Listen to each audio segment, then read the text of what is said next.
আসসালামু আলাইকুম এভরিওয়ান, সকল প্রশংসা আল্লাহর। আপনাদের জন্য আজকে দেখাবো একের মধ্যে দুই রেসিপি। বাসায় গেস্ট আসলে ঝটপট এই নাস্তাটি খুব সহজেই তৈরি করে নেওয়া যাবে। বাচ্চাদের বায়না মেটাতে এই নাস্তাটি হতে পারে বেস্ট নাস্তা। Let's go to my kitchen. বাটিতে নিয়ে নিব মুরগির বুকের মাংস, দিয়ে দিব 1 চা চামচ বাদাম বাটা। এখানে বাদাম বাটাটা চিকেনের স্বাদকে করে তুলবে অতুলনীয়।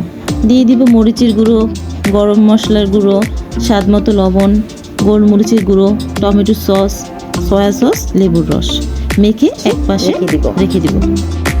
এতে নিয়ে দিব ময়দা, 1 চামচ কর্নফ্লাওয়ার, মরিচের গুঁড়ো, লবণ, সামান্য গোলমরিচ দিয়ে মিক্স করে নিলাম। আরেকটা বাটিতে 2টো ডিম, লবণ এবং গোলমরিচের গুঁড়ো দিয়ে একটু ফেটে নিব। এখন আমি মাংসগুলোকে কিছুটা পাতলা চ্যাপ্টা করে আর কিছুটা লম্বা করে কেটে নিয়েছিলাম। এখন চ্যাপ্টা মাংসগুলোকে প্রথমে একটু ময়দার মিশ্রণে দিয়ে এরপর আমি ডিমের মিশ্রণে চুবিয়ে এটাকে আমি ব্রেড ক্রাম্বসে চুবিয়ে ভালো করে চুবিয়ে আমি এটাকে এভাবে করে আমি বাকিগুলো এভাবে করে নিব। এখন এগুলোকে ভেজে নিব, হালকা মাঝারি আছে আমি এগুলোকে ভেজে নিব। নাগেটসের ব্রেড ক্রাম্বসগুলো আমি বাসায় বানিয়েছি। পাউরুটিগুলোকে হালকা ভেজে তা ব্লেন্ডারে একটু কালারের জন্য আমি কালার ফুড ইউজ করেছি, বাসায় তৈরি করেছিলাম। এটা দিয়ে আমি নাগেটসটা বানিয়ে নিলাম। হালকা যখন বাদামি হয়ে আসবে তখন আমি একে একে নাগেটসগুলো ভেজে নেব। আগুনের আঁচটা মিডিয়ামে থাকবে। ভাজা হয়ে গেলে আমি নাগেটসগুলো নামিয়ে নেব। এই তো তৈরি হয়ে গেল আমার চিকেন নাগেটস।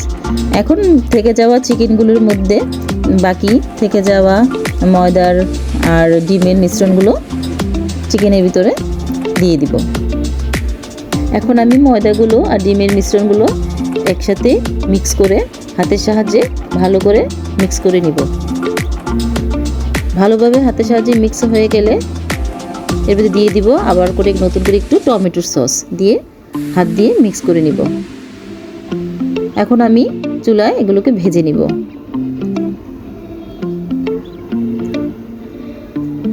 আগুন অবশ্যই মিডিয়াম টু লো আঁচে থাকবে।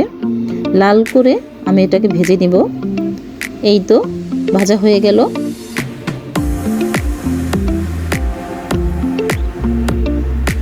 এই তো একের মধ্যে আমার 2 রেসিপি প্রায় হয়ে যাচ্ছে।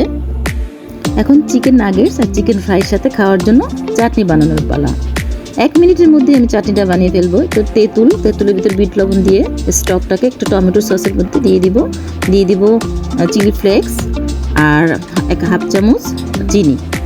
তারপরে একসাথে এগুলোকে মিক্স করে নিব। তৈরি হয়ে গেল আমার চাটনি। এই তো ঝটপট তৈরি হয়ে গেল আমার চিকেন নাগেটস আর চিকেন ফ্রাই রেসিপি। রেসিপি যদি ভালো লাগে লাইক, কমেন্ট, শেয়ার এবং সাবস্ক্রাইব করে পাশে থাকা বেল আইকনে ক্লিক করুন। আর ফেসবুক থেকে দেখে থাকলে আমাকে ফলো দিয়ে পাশে থাকবেন। Thanks for watching.